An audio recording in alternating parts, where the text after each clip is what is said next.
They mocked a poor girl for daring to play at a royal gala until her forgotten. Melody brought the queen to tears and silenced a nation. 17-year-old Eliza Quinn had never been inside a royal hall, never worn designer clothes, and never expected her name to appear on a golden envelope. But that's exactly what happened one quiet Tuesday morning while she was practicing. The piano in the corner of her small living room, the letter came through the door, looking different from any other post. It wasn't a bill or a flyer. It was heavy, sealed with a red wax stamp, and had her full name printed in elegant writing. At first, Eliza thought it was a mistake. Maybe it was for someone else. But as she opened it with shaking fingers, her eyes widened. It was a personal invitation for her to perform at the Queen Mother's Memorial Gala, a royal event that only the finest musicians in the world were asked to play at. This year, it was being held at the Royal Albert Hall in London. The event was in honor of the late Queen Mother's contributions to music and culture, and it would be attended by royal family members, foreign ambassadors, critics, and musicians from around the globe. Eliza was chosen to play a solo piano piece at the opening ceremony. She couldn't speak for a minute. She just stared at the paper, then looked up at her father, who was holding a cup of tea and watching her closely. "It's real, Dad," she whispered. "They want me to play at the gala. Me." Her father, James Quinn, a factory worker with calloused hands and tired eyes, dropped the cup. It shattered on the floor, but neither of them noticed. He rushed over and hugged her tightly. Tears ran down Eliza's face. She had grown up in a small neighborhood in Birmingham. Now her father worked double shifts just to pay for her piano lessons. Their house was tiny, the paint peeling in places. The piano she practiced on had once been rescued from a closed-down church, but she loved it. Music Was her world, her escape, her future. She had entered a few small competitions, won local awards, but nothing like this. This was royal. This was history. The news spread quickly. Her school was proud, and even the local news station came to interview her. But not everyone was excited. As soon as her name appeared on the official gala list, critics started to talk. One in particular stood out: Lord Benedict Langford. Lord Langford was known across England as a fierce music critic. He was part of old aristocracy, born into wealth and class, and had written for the Royal Culture Review for over 40 years. He had sharp words and sharper opinions. He had attended every royal gala since he was a boy, and he didn't like change. When he saw Eliza's name on the list, his anger spilled into the newspapers. "This selection is clearly symbolic," he said during a televised interview. "I've never heard of this girl, a teenager from Birmingham. It's a joke. The Royal Gala is not a school talent show. We're honoring the Queen Mother, not running a charity event." The reporter asked if he had listened to her music. "I don't need to," he replied. "It's obvious. She doesn't belong." Eliza saw the interview on her phone, her hands trembling. It felt like a punch to the chest. She knew she wasn't from high society. She didn't wear diamonds, didn't speak with a fancy accent, and didn't go to elite music schools. But she had earned this chance. She had worked her fingers sore every day since she was 7. She wanted to prove that music was about feeling, not class, not status. Her father was furious.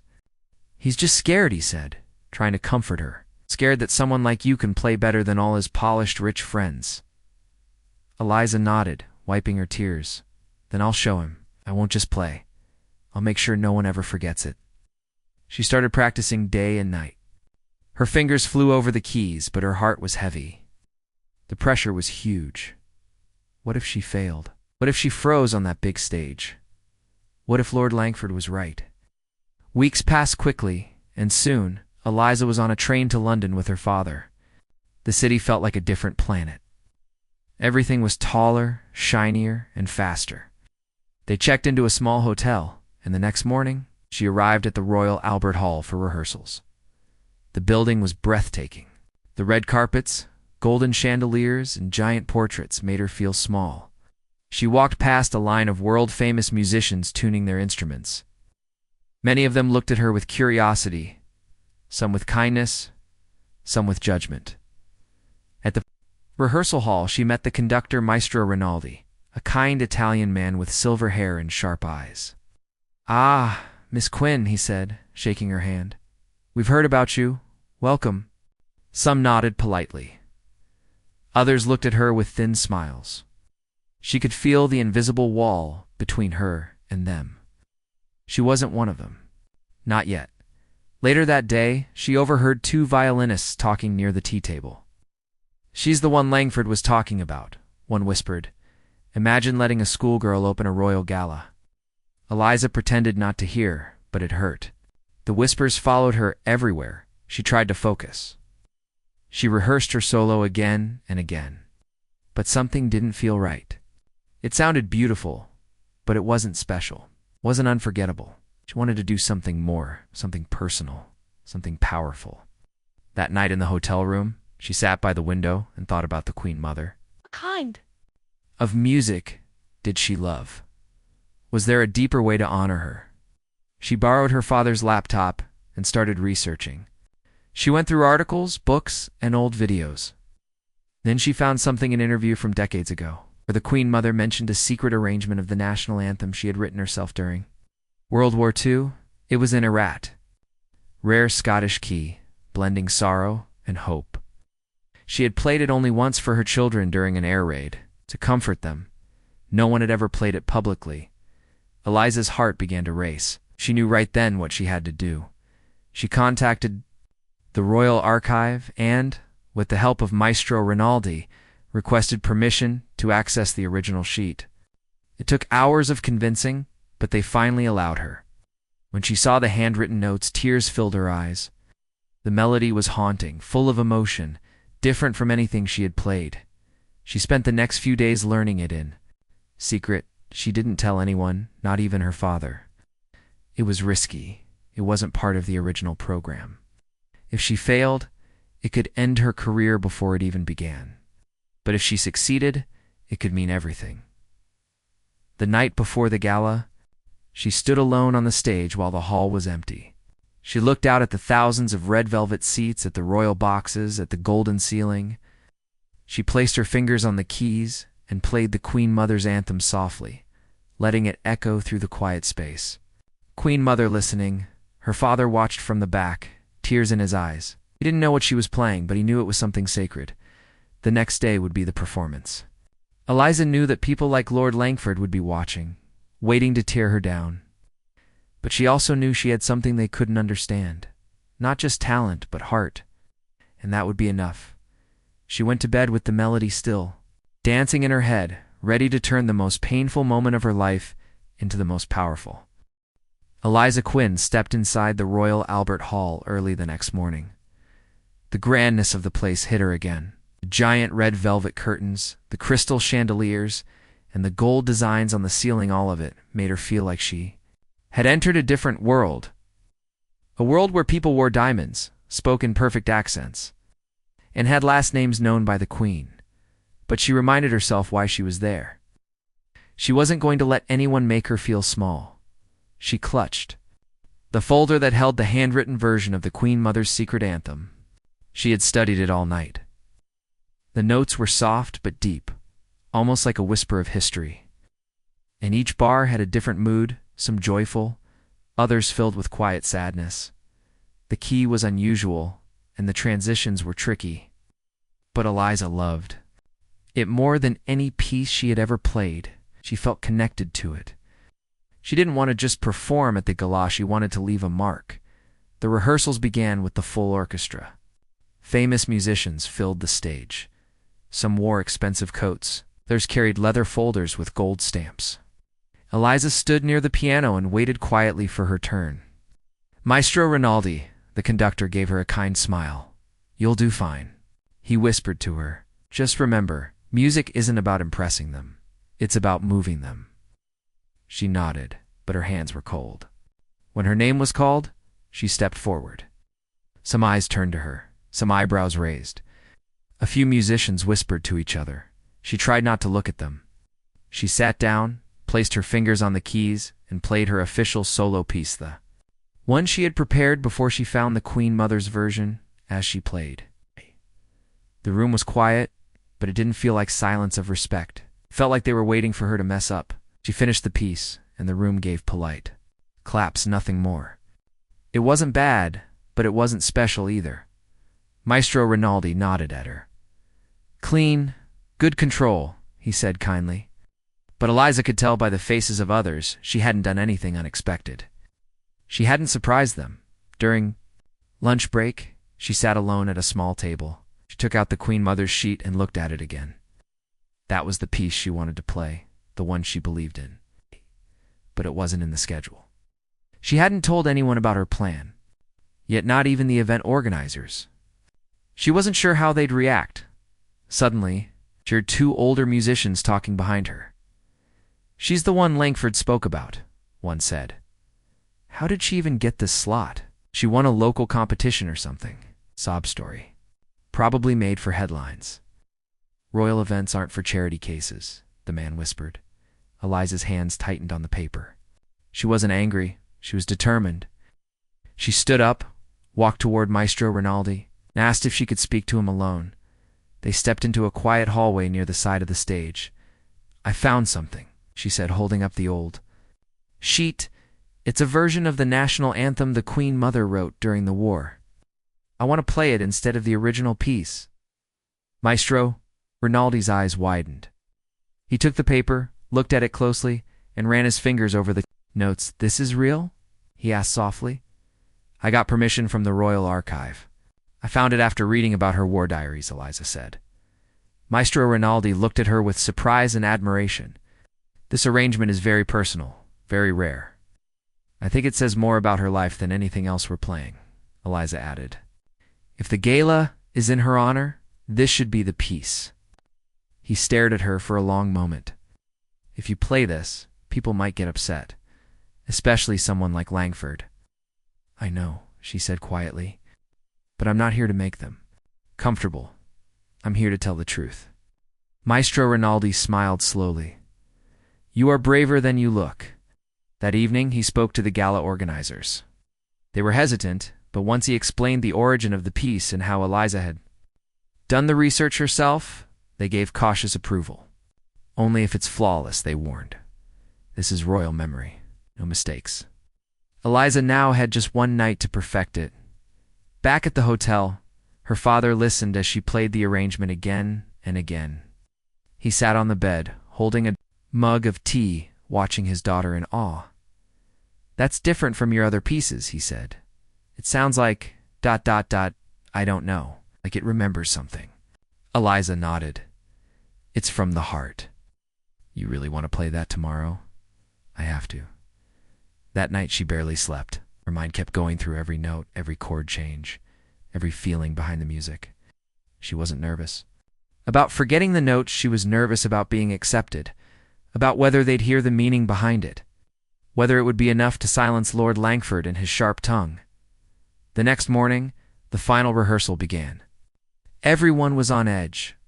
Photographers walked around the hall. Reporters whispered from their corners. There were more whispers than ever about Lord Langford. Apparently he had arrived early and was already making sarcastic comments to the press. Hope she doesn't bring crayons and coloring books, too, he reportedly joked. Elisa heard the words from one of the stage managers. She smiled to herself. Let him laugh now, she thought. He won't be laughing when I'm done. When her turn came, she walked onto the empty stage. She looked out at the rows of red seats. Tomorrow, those seats would be filled with royalty, reporters, critics, and history. But today, they were just a sea of silence. She sat down and played the Queen Mother's anthem. The room changed, even though there were no claps, no cheers, and no audience yet, everyone in the rehearsal. Space stopped what they were doing. The cleaners, the technicians, the camera crew. They stood still and listened. It wasn't just the music hit, was how she played it. Each note had emotion, not just precision. Her fingers moved like they were remembering something. The slow sadness, at the beginning, gave way to a quiet hope. The melody rose, then dipped again, like waves of memory. It felt personal. It felt sacred. When she finished, Maestro Rinaldi was the first to speak. That, he said slowly, is the Queen Mother's heart. The rest of the orchestra didn't say much. But no one rolled their eyes anymore. No one whispered, "Even." The most stuck-up musicians nodded slightly in respect. Later that day, a new problem arrived. Lord Langford requested to meet Eliza. She was taken to a side room where he stood, holding a program in one hand and a walking stick in the other. He didn't look friendly. He looked annoyed. "You're the girl who's playing the anthem?" he asked. Eliza didn't blink. "Yes. You think you can just rewrite tradition and get away with it?" "I didn't rewrite it," she replied. "I found what was already there. What was forgotten." He stared at her for a long time. "You better be good." "I won't be good," she said calmly. I'll be honest, he didn't say another word, just turned and walked away. That evening, Eliza stood alone on the stage once again. The lights were dim, but the hall was quiet. She practiced one last time, letting her fingers flow, not with fear, but with faith. She knew tomorrow would change everything. It was no longer about proving herself to Lord Langford. It was about honoring a woman who once sat in bomb shelters and wrote music to comfort her children. It was about a young girl from Birmingham daring to bring forgotten notes back to life in front of kings and critics. Eliza didn't want applause. She wanted to be remembered. The day of the Royal Gala arrived, and the Royal Albert Hall looked like something out of a fairy tale. Long red carpets stretched across the entrance, golden lights glowed from every chandelier, and fancy cars pulled up, one by one, dropping off guests in gowns, suits, and crowns. Security guards stood tall at every door, and reporters held microphones as cameras flashed non-stop. The city seemed to stop for this moment. Inside the hall, the energy was thick with excitement and nerves. Eliza stood backstage in her blue gown, holding her hands tightly together. Her heart thudded in her chest like a drum. She had never felt this kind of pressure. The world wasn't just watching, it was judging. She took slow breaths, reminding herself why she was here. She wasn't here to impress royals or critics. She wasn't here because of fame or spotlight. She was here because of the music. Because she had found something lost and wanted to give it life again. Because a young girl from Birmingham deserved to be heard, no matter what Lord Langford or anyone else thought. Her father stood beside her, wearing a simple suit and holding her hand for support. His eyes looked proud but worried. We knew how cruel the world could be. "Whatever happens out there," he said softly, "you've already done something amazing. Don't let anyone steal that from you." Just then the stage manager came to her. "You're on in 2 minutes," he said. Eliza nodded and walked toward the stage entrance. The curtains were still closed, but she could hear the audience. It was full, thousands of people in their seats, including the royal family and many of the world's most powerful people. Somewhere out there, Lord Langford was sitting too. He's probably leaning back with that same cold smirk on his face. The announcer's voice echoed through the hall. "Ladies and gentlemen, tonight's gala begins with a special piano performance by the youngest soloist ever invited to this event. Please welcome Miss Eliza Quinn." Polite applause followed. Not loud, not excited, just formal. The curtains slowly opened. Eliza walked to the grand piano in the center of the stage. The spotlight hit her face. Her hands were shaking, but her spine stayed straight. She didn't look at the audience. She kept her eyes ahead. As she sat down, she heard a loud cough from the right corner of the audience. Then someone muttered just loud enough to be heard across the quiet hall, "Let's see what the charity case can do." A few people chuckled. One man even snorted. Eliza froze for a second. It was Lord Langford. His voice was unmistakable, but she didn't react. She placed her fingers gently on the keys. The hall fell silent. She took a deep breath and began. The notes started soft, almost like whispers. It wasn't the traditional version of the national anthem everyone expected. It was something different, something haunting. Her fingers moved carefully but with feeling, pressing into the keys like each note carried a secret from the past. At first, the audience didn't understand what they were hearing. A few eyebrows lifted. Some people sat up straighter. A whisper went around, "What is she playing?" But Eliza didn't stop. She let the music speak. This version of the anthem had a strange beauty to it. It didn't shout with pride like the usual one. It whispered with sorrow, then swelled with quiet courage. The The room, so full of whispers and noise before, began to change. Even Lord Langford, who had been leaning back in boredom, now sat forward. Eyes narrowing, Eliza played on. The melody rose, slow and strong. Each note told a story not of royalty or wealth, but of people hiding during war, of mothers protecting their children, of quiet bravery in the face of fear. She had found these feelings in the Queen Mother's handwritten notes. She was playing more than a song. She was playing a memory.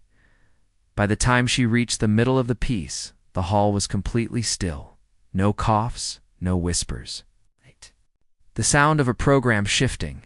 The Queen sat in her box seat, leaning forward with her hand on her chest. She recognized the tune. Her mother had played it only once, many years ago, during the war. It had brought them comfort during bombing raids. No one had played it since. Tears welled in her eyes. Eliza didn't know all this. She just played with her whole heart.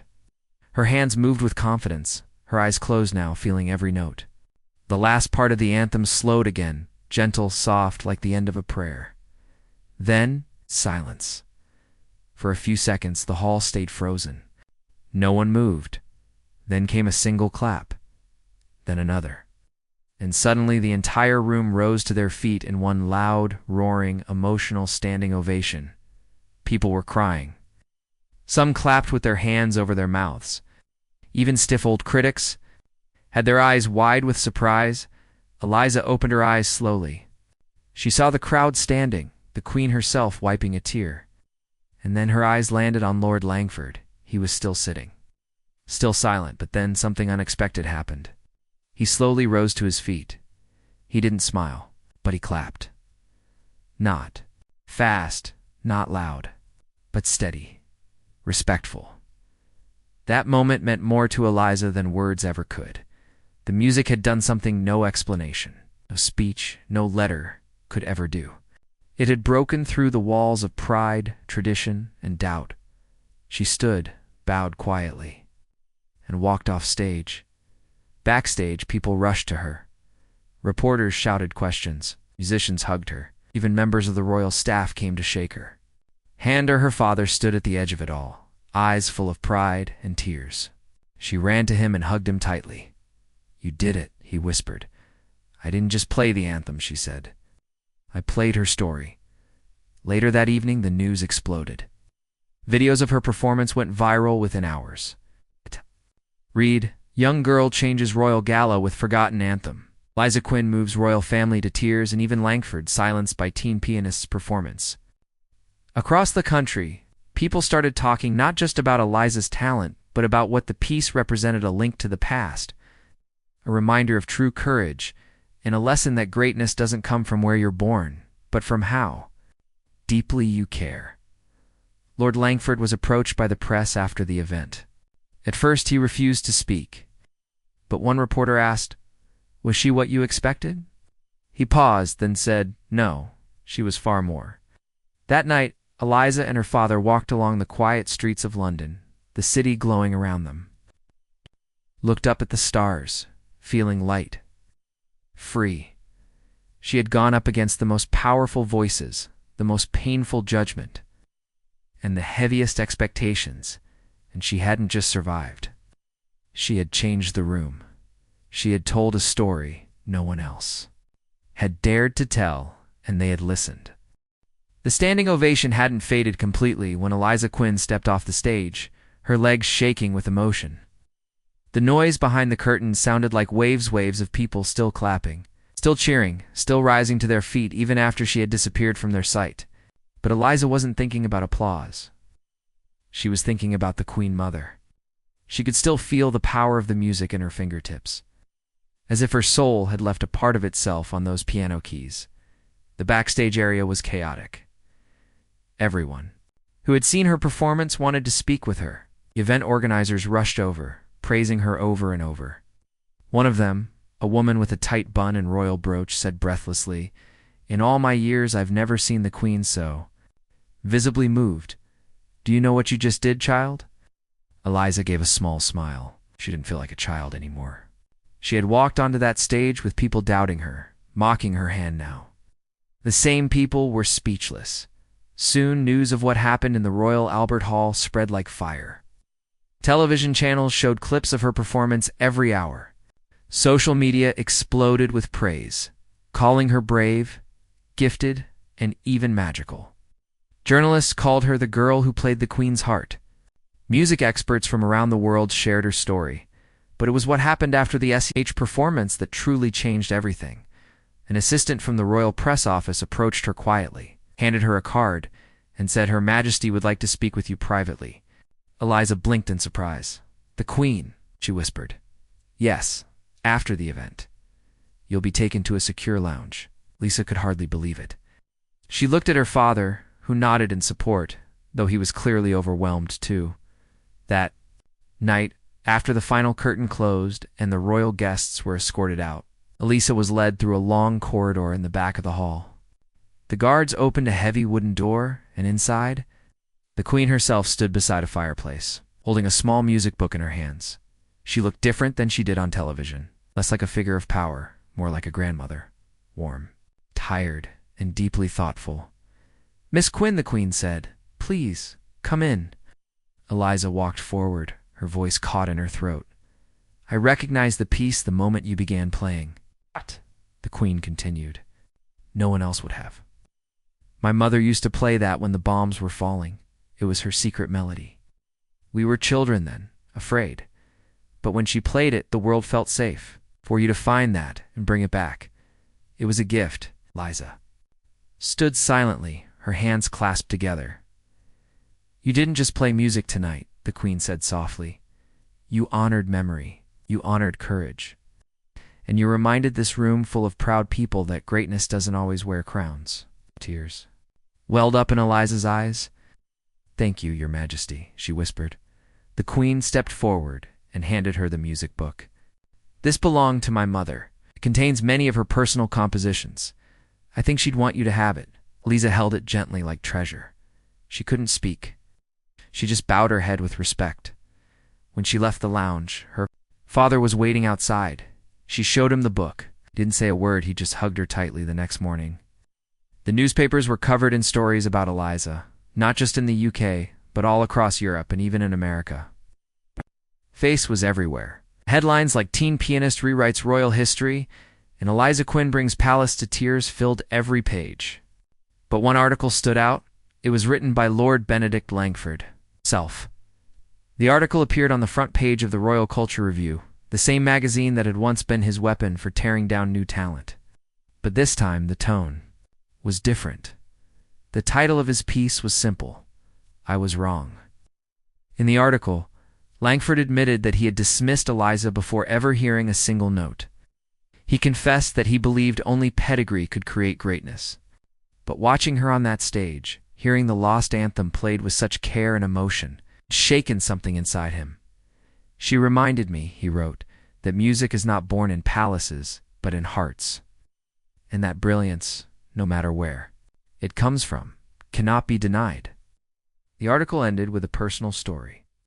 Lord Langford revealed something that no one had known. The Queen Mother had once been his godmother. As a young boy, he had sat at her feet while she played that very melody during the war. He hadn't heard it since. He had forgotten it, buried it, until Eliza brought it back. That small detail turned everything upside down. People saw Langford in a new light, not as a cold critic, but as someone quietly haunted by the past. And Eliza had reached even him. Soon, she was invited to appear on morning shows, talk shows, and award ceremonies. She was offered a scholarship from one of the most prestigious music schools in Europe, one that had previously rejected her due to her background. This time, they begged her to join. But Eliza had other ideas. She wanted to share the spotlight. She returned to Birmingham and visited her old school. She sat down with her music teacher and said, "Let's find other kids like me. Ones who love music, but don't get the chance." Together with her father, she created a scholarship fund for underprivileged young musicians. She named it the Lasky Foundation, in honor of the Queen Mother's forgotten music. Within months, the foundation helped over 50 students access instruments, lessons, and training. Some were children of immigrants. Some were from single-parent homes. Some had never touched a real piano before. But they all had one thing in common: their love for music. Eliza gave speeches about how talent has no class, no color, no borders. She told the world that art belongs to everyone. She was invited to perform in France, Germany, Japan, and the United States. Everywhere she went, people asked about that anthem, about that moment. And she played it again and again, never letting it be forgotten again. And Lord Langford, he became one of her strongest supporters. He followed her career closely, writing thoughtful reviews and encouraging young critics to look beyond status and appearance. He once introduced her at a music event, and when he took the stage, he said, "I once doubted this young woman. That was the last time I let doubt decide for me." Behind closed doors, he also sent her a letter. In it, he wrote, "Thank you for reminding me who I used to be, and who I still have time to become." Eliza never forgot those words. 1 year after the gala, a special event was held in the Queen's private garden. Eliza was invited to play once more this time, not for an audience of critics, but for the Queen, her family, a small group of wartime survivors who remembered the Queen Mother personally. As Eliza sat at the piano under the soft evening sky, surrounded by roses and warm smiles, she felt peace. She had walked through fire, through judgment, through fear. And now she was where she belonged, not just in a palace, but in the hearts of people who believed in truth, in passion, and in music that heals. That night after the performance, she sat alone under a tree with her father. "Do you ever think," she asked, "what would have happened if I gave up, if I listened to him?" Her father smiled. "Then the world would have missed its most beautiful song." Eliza leaned her head on his shoulder. She didn't need applause anymore. She didn't need headlines. What she had found was more powerful than all of that. She had found her voice. Through it, she had given voice to others. After the garden performance at the Royal Palace, Eliza Quinn's life began to change in ways she never expected. She had already touched hearts around the world with her unforgettable performance of the Queen Mother's lost anthem. Her music was starting something much bigger, something that would not just make headlines, but change lives. The very next morning, her phone buzzed nonstop. She had hundreds of emails, messages, and invitations from around the world. Some came from music schools offering her full scholarships. Others came from famous conductors and artists who wanted to perform with her. There were even movie producers asking if she would agree to let her story be turned into a film. Everyone wanted a piece of the girl who reminded the world that music is about feeling. It's not fame. But Eliza wasn't chasing fame. Her heart remained focused on the same thing it always was: music, truth, and giving others a voice. Instead of immediately signing big contracts, Eliza sat down with her father in their tiny hotel room in London. "We'll have to make sure this moment doesn't end with me," she said. "There's so many kids like me out there, kids who'll never be heard if someone doesn't help them. We can't let them be forgotten." That's when she and her father made a decision that would shape their future. Using the money from her gala appearance, along with donations that started pouring in from supporters all over the world, they officially launched the Lost Key Foundation. The name stood for the Queen Mother's lost peace, but also for the lost dreams of kids who were born without chances. The foundation would find them, support them, and help them unlock their talent. Within weeks, Elisa's team found children from all kinds of backgrounds, some from poor towns, some from refugee camps, some from villages without electricity, who had raw musical talent, but no instruments, no teachers, no way to shine. Eliza sent them pianos, violins, guitars, and drums. She arranged online classes, hired teachers, and even offered travel funds so the most gifted students could perform on real stages. She also began traveling the world herself. It's not for luxury shows, but for humble concerts where the audience included children, workers, and families who had never sat in a music hall before. In these small places, she played with the same emotion and care as she had in front of royalty. Her music didn't belong to castles anymore, it belonged to the world. But as her star rose, people still talked about one moment more than any other. That evening at the Royal Albert Hall when she played the forgotten anthem. Even after a full year had passed, people still watched the video, still spoke of how the room had changed, how critics had gone silent, how the Queen herself had cried, and among those who remembered was Lord Benedict Langford. His article, "I was wrong," had already made headlines, but he didn't stop there. Over time, he wrote more pieces each, more honest than the last. He talked about how he used to see music as a tool for tradition, not truth, but Eliza had opened his eyes. She had shown him that music had power far greater than rules or ranks. He even admitted in one article, "She didn't just correct me, she freed me." The world noticed his change. For decades, Lord Langford had been feared by artists. Now, he was being respected for his humility. Young musicians stopped seeing him as the final wall to climb. Instead, they saw him as someone who had climbed down from his tower and joined them. One day, Lisa received a personal letter from Lord Langford. In it, he asked her if she would consider playing one last concert with him in attendance. Time not at a royal gala, but at the old church, where he first heard his godmother, the Queen Mother, play music when he was a boy. He wanted the performance to be private, simple, sacred. Eliza agreed. The church was small and old, with wooden benches and stained glass windows. It could only seat a few dozen people. There were no reporters, no flashing lights, no grand decorations. Just Eliza, her piano, and a quiet audience of invited guests, including Langford. Before the concert began, Lord Langford stood up slowly. His voice trembled a little, but it was clear. "I spent my life believing that music was for the few," he said. "I guarded the gates and called it honor. But this girl, this brave young girl, showed me that music is not a wall, but a bridge." Then he sat down, and Eliza began to play. Once again, she played the Queen Mother's Anthem, but this time it sounded even more special. The room felt full of peace, of memories, and of quiet healing. When she finished, Lord Langford was crying. Afterward, stood beside her and whispered, "I think she would be proud of you."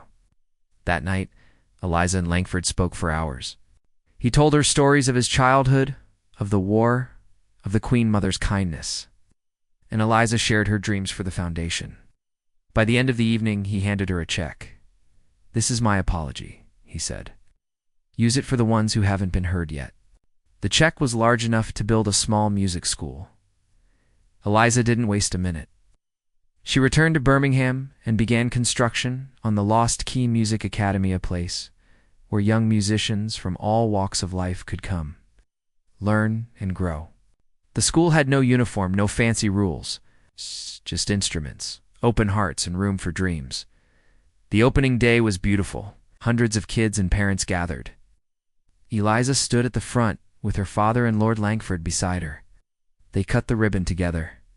The first class included children from 10 different countries, speaking 5 languages, but all sharing one thing: the love of music. Meanwhile, her fame continued to grow. She was offered a chance to perform at the coronation of the new king.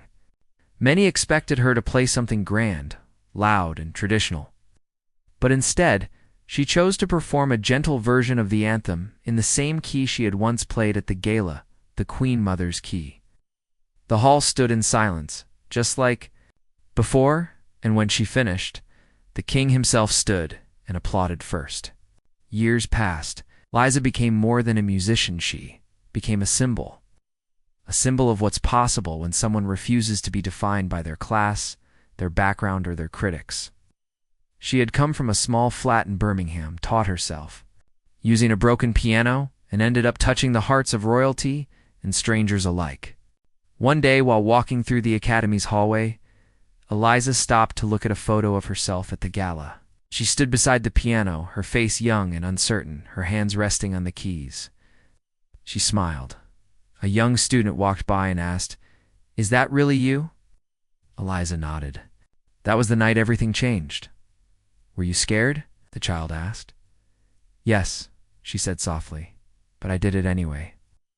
And that became the final lesson she taught her students. Not just how to play music, but how to face fear with courage. How to speak through sound, how to believe in yourself, even when others don't. Eliza's story was turned into books, films, and songs. But for her, the real legacy was not the awards or the fame. It was the music being played in small classrooms, in forgotten towns, in places where no one had listened before. She didn't just play a piece, she played a message. Message that music is for everyone, and that even the smallest hand can play the biggest note. If the heart behind it is strong enough,